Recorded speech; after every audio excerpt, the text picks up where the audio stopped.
Gente, para quem não me conhece, eu sou Stephanie Fondos.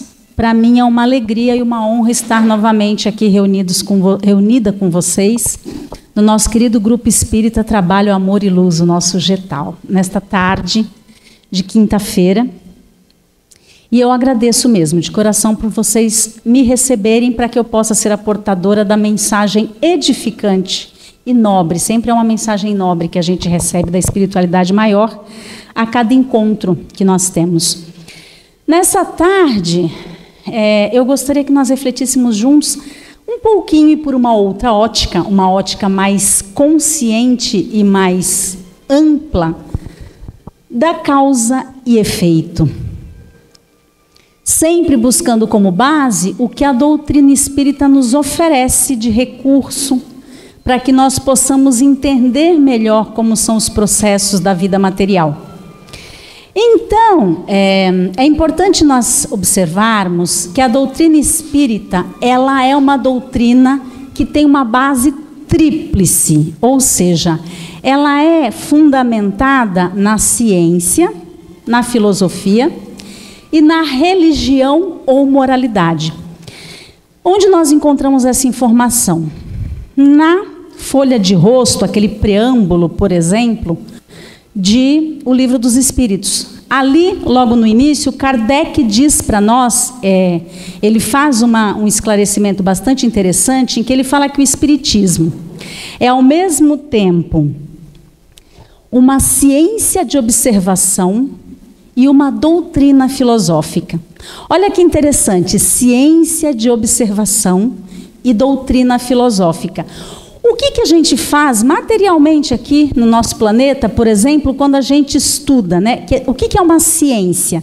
É quando a gente vai, observa, testa, avalia, certifica, não é assim as nossas ciências, né?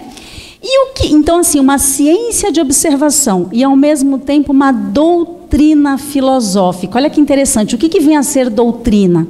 Por exemplo, para quem fez ou faz direito, aí não tem as doutrinas, né? Ou mesmo nas faculdades, o que é uma doutrina? É uma reunião de ideias, de informações, de preceitos que são passados adiante. E as doutrinas, elas são sempre elaboradas por pessoas que são profundas conhecedoras daquele tema. Então, uma doutrina filosófica. O que vem a ser filosofia? Muito diferente do que às vezes a gente tem comumente o hábito de pensar, a filosofia, ela não é apenas algo contemplativo. Quando a gente fala assim, eu estou filosofando, parece que a gente fica ali parado, pensando sem ação. Pelo contrário, por exemplo, Sócrates, depois de Sócrates, Platão e outros filósofos, como é que eles conseguiram estabelecer as suas filosofias? Através da prática, é na ação, é no comportamento. Então, só para a gente já desmistificar isso, filosofia não tem nada a ver com ficar só pensando. Pelo contrário, é a ação pós-pensamento, e um pensamento bem elaborado. E isso é filosofia. E aí, baseada nesta informação de Kardec, no livro O Consolador, psicografado por Chico Xavier, Emmanuel traz uma definição muito bacana para a gente do Espiritismo. Ele fala assim, podemos simbolizar a doutrina espírita como um triângulo de forças, ou seja, 3 forças: ciência, filosofia e religião. E aí olha que informação importante que Emmanuel nos apresenta. A ciência e a filosofia vinculam à Terra essa figura simbólica. Então, se nós pensarmos simbolicamente numa figura, como eu falei, um tripé, né? Um triângulo, 3 forças.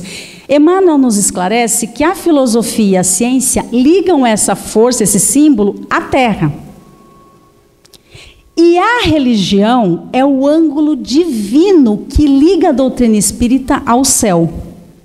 E aí ele diz assim: no seu aspecto científico e filosófico, o espiritismo é sempre um campo nobre de investigações humanas, de natureza intelectual, que visam o aperfeiçoamento da humanidade. Então, os aspectos científico e filosófico da doutrina espírita ligam ela à Terra, ligam a doutrina à nossa condição de encarnados, ao que nós temos aqui, já neste planeta. E qual é o objetivo disto? Como diz aqui, o aperfeiçoamento da humanidade. E aí ele diz assim, já no aspecto religioso, a doutrina espírita é de grandeza divina, por se constituir do Evangelho de Jesus Cristo, para a renovação definitiva do homem, visando a sua evolução para o imenso futuro. Ou seja, no seu aspecto religioso / moral, que é aquilo que a gente aprende na doutrina espírita, a finalidade é visando o futuro, ou seja, o posterior. Porque nós temos comumente, sempre que nós pensamos nas nossas vidas, diante das nossas dores, dos nossos problemas, principalmente diante de dores e problemas, a gente fecha o nosso campo de visão para essa timeline só no espaço de tempo da existência humana. A gente não tem o hábito de fazer isso? A gente não presta muita atenção, não amplia comumente a consciência para o que veio antes e o que virá depois. E aí, olha que interessante, essa nossa experiência hoje, nesta existência, a doutrina espírita nos oferece aporte para que nós tenhamos uma possibilidade de entender melhor a vida atual e de, na parte religiosa e de desenvolvimento moral, nós prepararmos o depois, a continuação, nós irmos nesse processo de evolução. E aí eu falei de a gente pensar um pouquinho nesse processo de causa e efeito. Eu vou até citar aqui que essas referências, inclusive algumas das referências que eu darei, eu aprendi com a professora Lúcia Helena Galvão, vocês devem conhecê-la, ela é uma professora e filósofa brasileira. Inclusive, durante aquele período de lockdown, ela ficou bastante conhecida no YouTube por fazer vídeos e falar sobre temas filosóficos. Ela é professora, ela é filósofa e professora sobre filosofia. E aí, se nós pararmos para pensar nesse processo de causa e efeito, por exemplo, eu vou criar aqui uma situação, uma história, para a gente conseguir visualizar melhor. Digamos que hoje, ao entrarmos aqui no Getal, nós nos deparássemos ali na entradinha da porta com uma poça d'água no chão, uma grande poça d'água. Aí o comportamento que cada grupo de pessoa tivesse diante dessa situação, a grosso modo, nós poderíamos classificar a humanidade ou a sociedade em 3 grandes grupos. A grosso modo, tá, gente? Cada personalidade é uma, cada indivíduo é um, mas, num geral, nós, enquanto humanidade e sociedade, nós temos algumas tendências grupais, né? A gente tem alguns modos de comportamento. Então, vamos pensar no seguinte. Então, eu vou colocar assim, ó, grupo 1, grupo 2 e grupo 3, ok? Para a gente conseguir entender a ideia. E outra coisa, o que eu vou falar aqui não se refere a um julgamento, se refere a uma análise, de preferência a uma autoanálise. Então, no grupo 1, seria assim, a pessoa chega, dá de encontro com a poça, ou ela está tão distraída que ela vai passar por cima da água e não vai nem perceber, vai sair sujando todo o chão, levando a sujeira, né? Porque junta com a sujeira do fundo do sapato, suja o chão. Ou então, ela se põe diante da poça e reclama, nossa, esse chão molhado, tantos trabalhadores aqui no Getal, não teve um que conseguiu secar essa poça? Quem aí se identifica? Olha nós, né? Então, esse primeiro grupo seria o grupo dos distraídos. Por quê? Porque não para analisar de uma forma mais global a situação. Então, se põe diante da poça reclamando, ou passa por cima da água e molha os pés, só vai se dar conta depois, porque está distraído diante daquele ocorrido. Aí vamos falar do grupo 2. Esses distraídos, infelizmente, ainda somos muitos dentro da sociedade da raça humana, e nós sabemos disso. E mais, muitos de nós já fomos muito distraídos, agora estamos um pouco mais atentos. E é esse o convite que a doutrina espírita nos faz. É quase que um puxão de orelha mesmo. Lembra daquela frase de Paulo? Acorda tu que dormes. Quando a gente está adormecido, a gente está alienado, a gente está distraído. A gente pode usar um monte de sinônimo aí para classificar. Então é importante que a gente preste atenção nesse tipo de ensinamento que a gente recebe, da espiritualidade maior o tempo inteiro. Fiquem despertos. Mas vamos passar para o grupo 2. O grupo 2 a gente vai chamar do grupo dos bem-intencionados. E graças a Deus tem crescido bastante também, a gente sabe disso, no nosso planeta. É a pessoa que, ao se deparar com a poça d'água, ela vai falar assim: gente, alguém tem aí um pano, um rodo, um balde, eu vou secar. E aí a pessoa vai ali, seca a poça d'água, ajudou, entrou, já. Essa pessoa é bem intencionada, ela é proativa. Muito bom. Agora o grupo 3, e aí eu vou assim, pretensiosamente falar o grupo dos espíritas. Posso? Ou nós deveríamos ser assim, porque é o que eles nos informam. O grupo 3, ou a pessoa 3, ela teria o seguinte comportamento. Primeiro que ela ia perceber a poça d'água, porque ela está presente na ação do que ela pratica, nas atividades da qual ela participa. Isso é muito importante no dia a dia, na nossa vida. Ao se deparar com a poça, assim como uma pessoa bem intencionada, ela também imediatamente daria um jeito de tentar auxiliar, para resolver na solução daquele problema. Gente, tem um rodo, um balde, né, um pano que eu possa secar essa poça? Mas, além disso, e aí a gente fala sobre amplitude de consciência. Após secar a poça, ela iria identificar que houve um problema. De onde surgiu este problema? E aí ela passaria a fazer uma análise do ambiente. Por exemplo, não tem nenhum bebedouro aqui próximo, na entrada do salão, que esteja vazando água. Não tem criança nessa reunião, nessa tarde, com um copo de água que pudesse ter deixado cair. Não tem ninguém com uma garrafinha que trouxe para fluidificar, que pode ter. De onde vem essa água? De onde veio para se formar essa poça d'água? E ao fazer essa análise com um olhar mais atento, ela, ao levantar o olhar, perceberia que no teto tem um pequeno furinho e tem uma goteira. Então, o que ocasionou a poça d'água foi as gotas que caíam deste furo no teto. E aí, ato seguinte, qual seria o comportamento dela? Secar a poça só vai resolver se a gente está com uma goteira lá em cima? Ela se disporia a tentar arrumar, ou troca a telha, ou faz uma calafetação. Se ela não souber arrumar, ela vai avisar a direção do centro: olha, pessoal, tem uma goteira ali, olha, eu posso até indicar um profissional que possa fazer, ou ela contrataria alguém. Ou seja, percebam que a pessoa bem intencionada, ela teve uma boa intenção. Mas o terceiro grupo, ou a terceira pessoa, ela não foi só bem intencionada, ela foi eficaz. Então, essa história é para nós tentarmos entender que, simbolicamente, segundo nos indica a filosofia espírita, se eu olho só para o problema em si, sem buscar uma amplitude de consciência ao redor do que está acontecendo, eu vou ficar secando muitas poças d'água. Muitas vezes aquela poça d'água ou poças d'água diferentes. Eu só vou eliminar definitivamente o problema quando eu consertar a goteira. E para isso eu vou ter que olhar para cima, eu vou ter que olhar além do problema em si. Além do que só a minha visão física e limitada me oferece. Porque, gente, uma coisa é muito importante, e nós temos que buscar essa percepção em tudo, mas é em tudo mesmo nas nossas vidas. Profissionalmente, no campo familiar, no campo pessoal, dos relacionamentos afetivos, todos os que a gente possa imaginar. Apenas uma pessoa distraída vai ter a certeza de que a causa dos males físicos está no plano físico.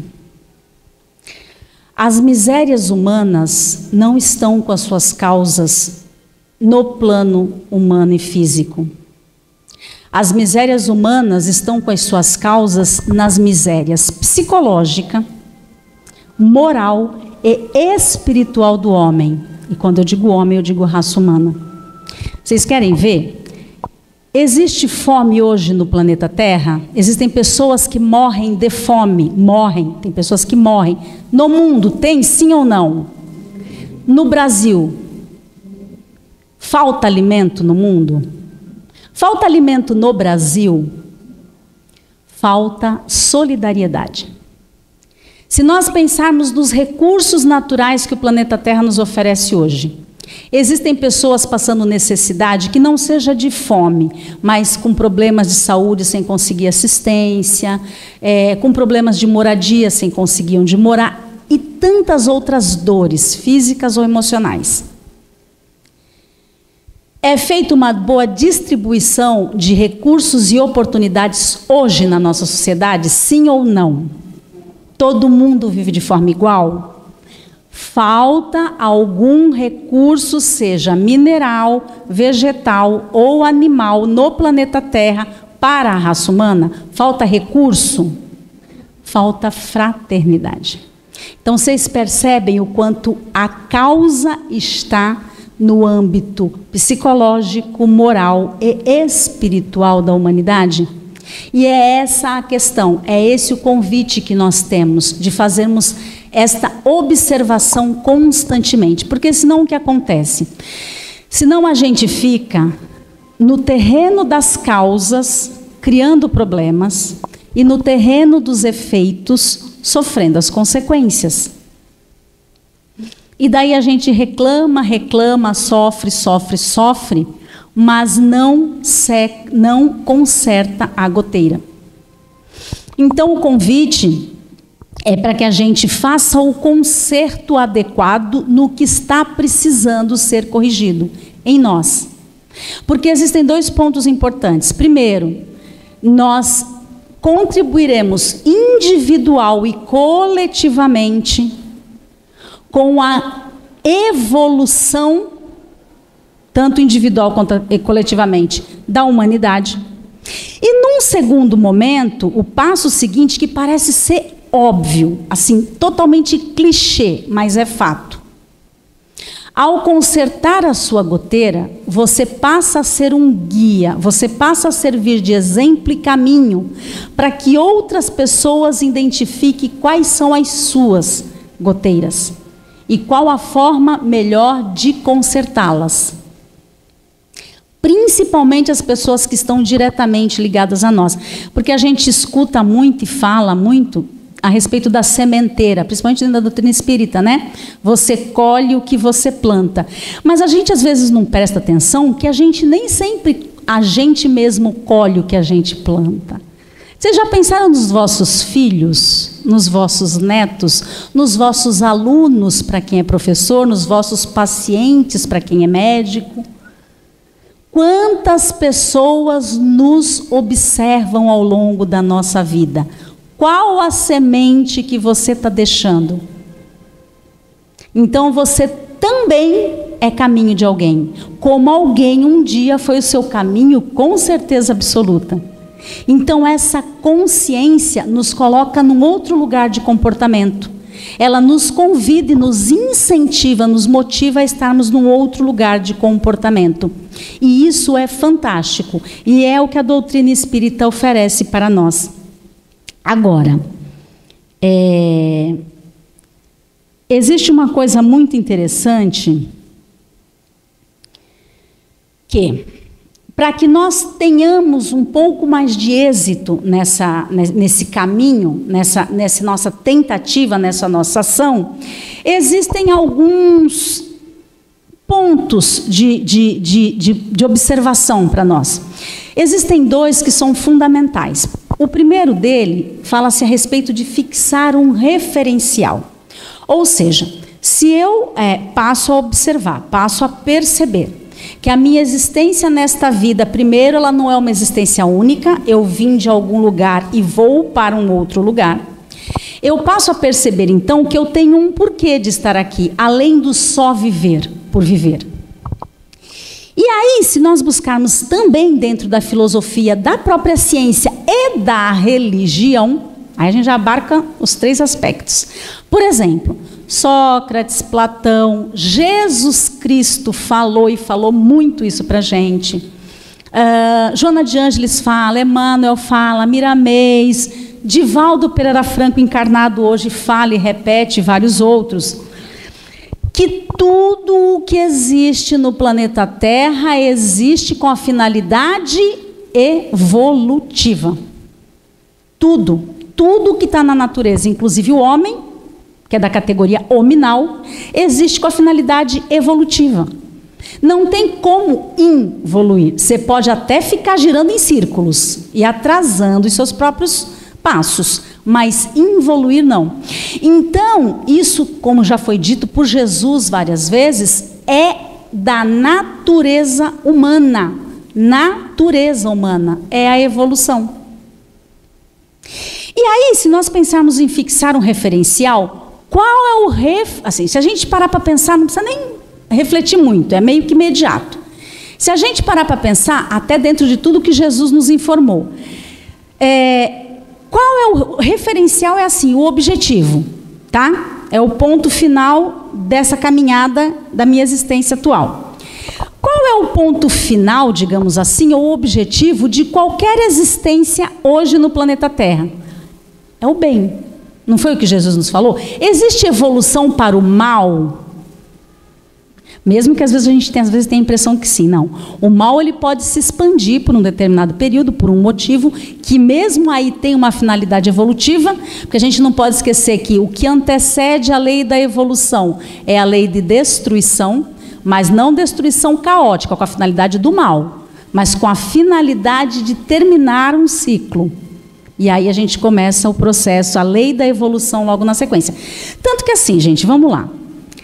A vida, estar vivo, é uma questão relativa ou absoluta para nós hoje? É uma questão absoluta. Você não está vivo? Você não está respirando? E a morte é uma questão relativa ou absoluta para nós hoje? Absoluta, porque uma hora nós vamos... Alguém aqui acha que não vai morrer? Mesmo que a gente não acredite em nada, ainda quem é ateu, ainda quem não acredita em nada, não, mas eu sei que eu vou morrer. Então a morte é uma questão absoluta para nós, não é algo relativo. O que é relativo são as nossas escolhas, é o nosso livre-arbítrio. O que eu vou fazer nesse espaço de tempo? Lembrando, se a nossa finalidade no planeta Terra é a evolução, e se a evolução é para o bem, qual que tem que ser o nosso referencial? O bem. Porque vejam bem, digamos que nós sejamos todos alpinistas e nós vamos escalar uma montanha. Então o ápice dessa montanha é o bem. Cada um vai por um lado da montanha. Pode ser que um suba de um espaço maior, o outro de um espaço menor, alguém suba em zigue-zague. O caminho é individual. Mas o propósito, o objetivo, tem que ser o bem. E aí, se nós buscarmos também nas referências desses grandes filósofos, incluindo Jesus, o que seria o ápice da humanidade no bem? O que seria um homem de bem? E isso também nos é colocado lá dentro do próprio Evangelho segundo o Espiritismo. O homem de bem, ele é dotado, segundo, não são palavras minhas, isso são estudos já feitos, tá? O homem de bem, o ápice de um homem de bem, ele é dotado de três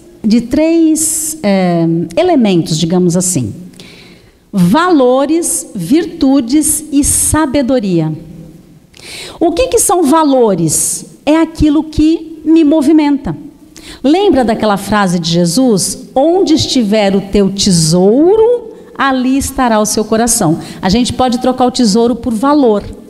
Onde estiver o seu valor, ali estará o seu coração.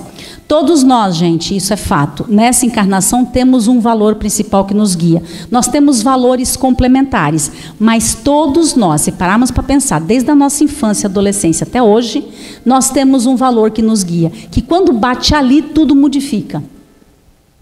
Quando chega ali, você fala, não, daqui eu não posso seguir adiante, aqui não dá, porque esse meu valor é o que me guia, é o que me norteia.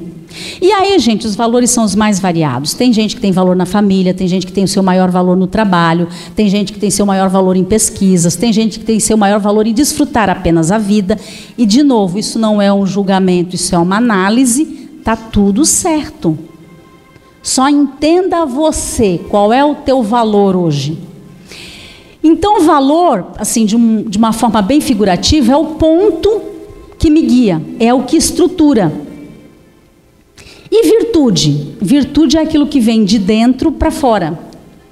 Virtudes são os meus comportamentos. Quais as minhas virtudes? Como é que eu me comporto nas situações, com as pessoas, nas ocorrências? Essas são as minhas virtudes. E o que é sabedoria? É saber conciliar, para utilizar da melhor forma possível, os seus valores com as suas virtudes.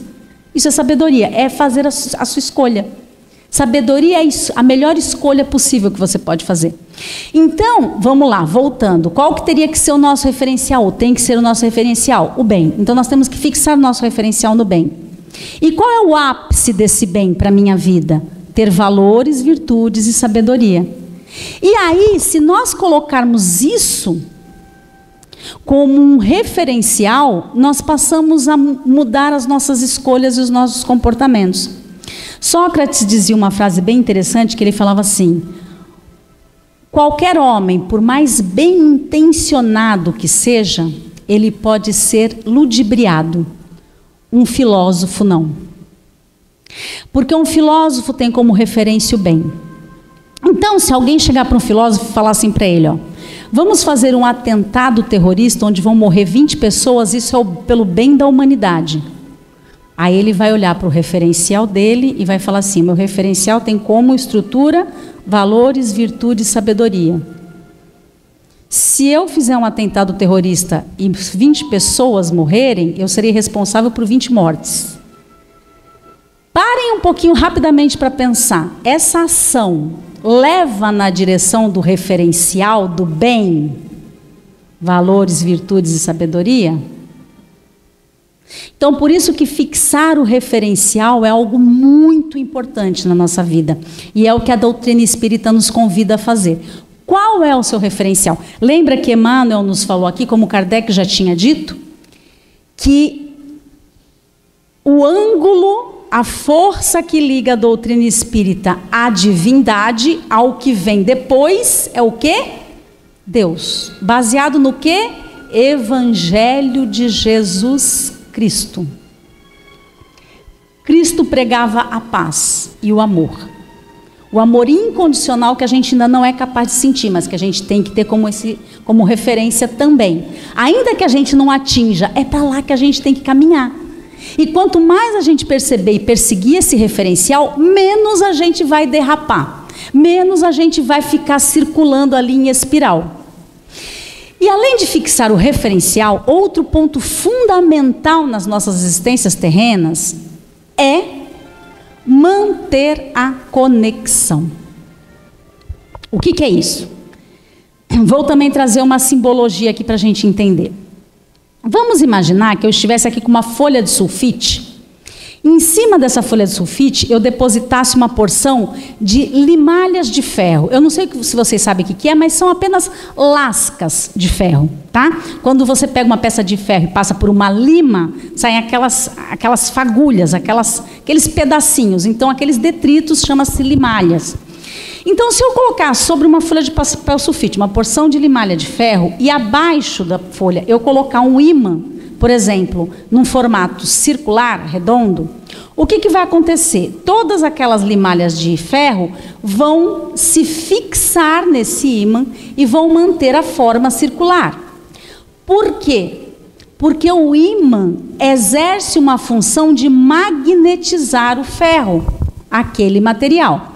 Só que sabe que eu descobri fazendo eu não sou professora de física, não entendo muito de física nem de química, nem fui muito boa nessas matérias, mas fazendo um estudinho rápido sobre isso, eu descobri uma coisa tão interessante, que na verdade, quando o ferro, a limalha de ferro, fica fixa no ímã, o interessante não é exatamente o ímã que atrai, é a limalha de ferro que permite ser imantada. Por exemplo, se a gente colocasse cobre, vocês sabiam que o cobre já não prende no ímã, ele repulsa, ele repele? Olha que interessante. Então é a composição, são os componentes do ferro que permitem ser imantados por aquela força magnética do ímã. Então, se eu tiro esse ímã, põe ele aqui em cima da mesa, e eu estou com a folha aqui de sulfite cheia de limalha de ferro, e eu balanço essa folha, o que vai acontecer?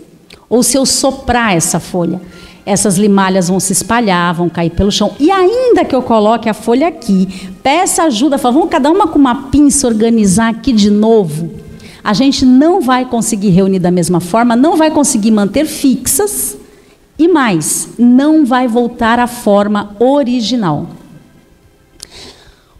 De novo, nós somos imagem e semelhança de quem? De Deus. Nós somos filhos de Deus. Portanto, nós estamos imantados de força divina nas nossas existências. Mas, lembre-se que assim como a limalha de ferro, é o ferro que se permite aproximar da força magnética do ímã. Deus, quando a gente já ouviu muitas narrativas sobre isso, de que Ele está sempre lá, é porque Ele está. Quem se aproxima, quem se distancia, quem se permite imantar ou não, somos nós. Às vezes a gente está ferro e às vezes a gente está um pouquinho cobre. Principalmente quando fica tudo bem, que a gente está feliz da vida, ou a gente vira cobre rapidinho. Apertou o calo, deu uma dificuldade, a gente volta a ser ferro. A ferro fundido, né? Então é assim que funciona. Então, manter a conexão é isso. É você se permitir e perceber que a presença de Deus tem que estar em todas as suas ações. E que isso é fundamental. Só que nós temos o livre-arbítrio, né? E sim, Stephanie, eu acho chato, eu não tenho tempo de fazer minha oração, não é sempre que eu lembro, tudo bem. Deus não nos cobra nada, porque Ele não precisa de nada de nós. Mas nós mesmos, dentro das nossas escolhas, das nossas ações, é que podemos escolher se queremos estar imantados ou não. Então, manter a conexão é isso. E são esses os propósitos, as orientações dos espíritos superiores para nós. Que nós tenhamos essa percepção. Muito importante que a gente tenha estado de presença. E o estado de presença, gente, ele é uma coisa que é um estado mesmo, é uma condição que a gente treina. Não é habitual em nós.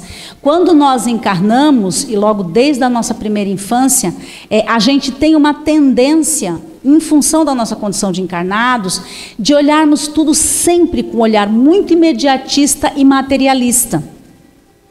Por exemplo, se nós pararmos para pensar, tem muito sentido toda essa explanação a respeito da causa e efeito, de que as causas atuais têm um efeito anterior, e de que as ações atuais vão causar um efeito futuro. Tem muito sentido, por exemplo, se nós pegarmos uma frase bíblica de Jesus que está em Mateus 6, eu acho que entre os versículos 24 e 34, se eu não me engano, que ele diz assim: buscai primeiro o reino de Deus e toda a sua justiça, e tudo mais vos será acrescentado. Aí a gente pega essa frase de Jesus: buscai primeiro o reino de Deus e toda a sua justiça. Onde é que está a justiça de Deus? Nessas causas primárias das coisas, que a gente também tem isso lá no Evangelho segundo o Espiritismo. Nós temos as causas anteriores e muitas delas é a gente que causa nessa existência mesmo. E aí quando a gente fala assim, e todas as coisas vos serão acrescentadas, é muito normal, é quase que automático, que a gente já corra para o pensamento, para o material mesmo, né? Assim, eu vou ser bonzinho, porque daí eu vou conseguir aquele emprego que eu tanto quero, eu vou prosperar naquela minha carreira, eu vou conseguir comprar aquele carro ou adquirir a casa, que é o meu grande sonho nesta vida, ter uma casa própria, e não tem problema nenhum com isso. Assim como quando eu falei a respeito das pessoas bem-intencionadas, gente, prestar serviços no bem, não existe serviço maior ou menor. Você pode prestar um serviço visando uma finalidade humanitária, ecológica, cultural, tudo bem. Muitas vezes, e aliás, na maior parte das vezes, até dentro da nossa própria casa. Existem serviços importantíssimos que nós temos que prestar dentro das nossas casas. dentro das nossas famílias, com aquelas pessoas que estão encarnadas muito próximas da nossa rede de contato mais íntimo. Então, todo serviço bem intencionado está ótimo. Então, secar a poça d'água somente já é um ganho.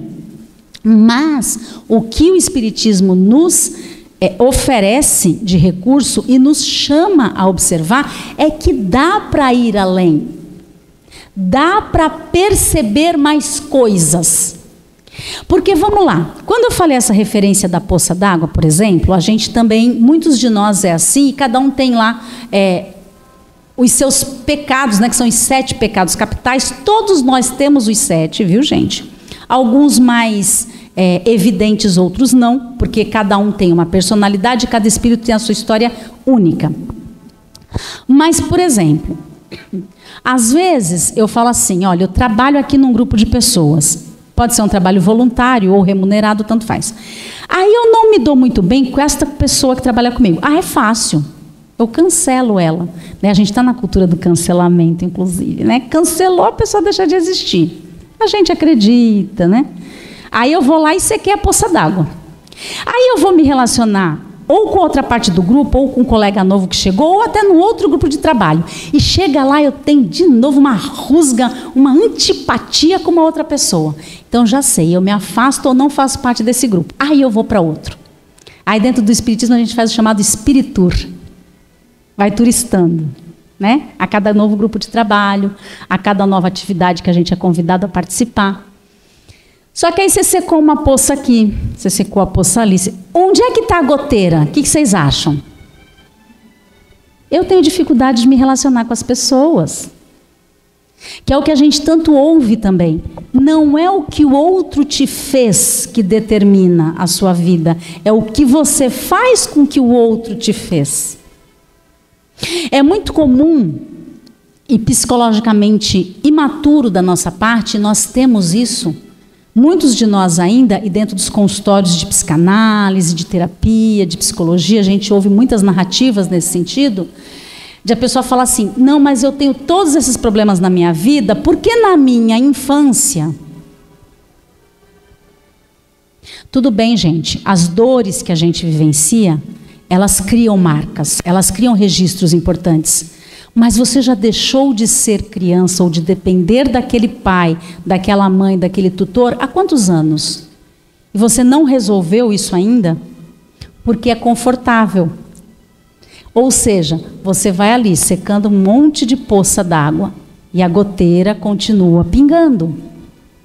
Então este é o convite que a doutrina espírita nos faz. Nós temos esta percepção mais apurada, essa autoanálise mais sincera e esse ganho de consciência, porque o que está em escassez no planeta Terra não é nenhum recurso natural.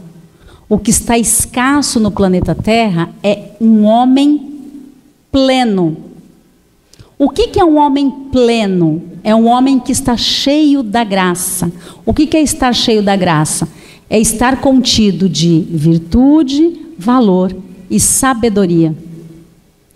E aí, por que nós estamos num processo de transição planetária que a gente ouve isso reiteradamente, inclusive lá na Gênesis, se eu não me engano, no capítulo 3, é falado sobre isso, que o momento de regeneração planetária não tem nada a ver com o planeta, tem a ver com a raça humana.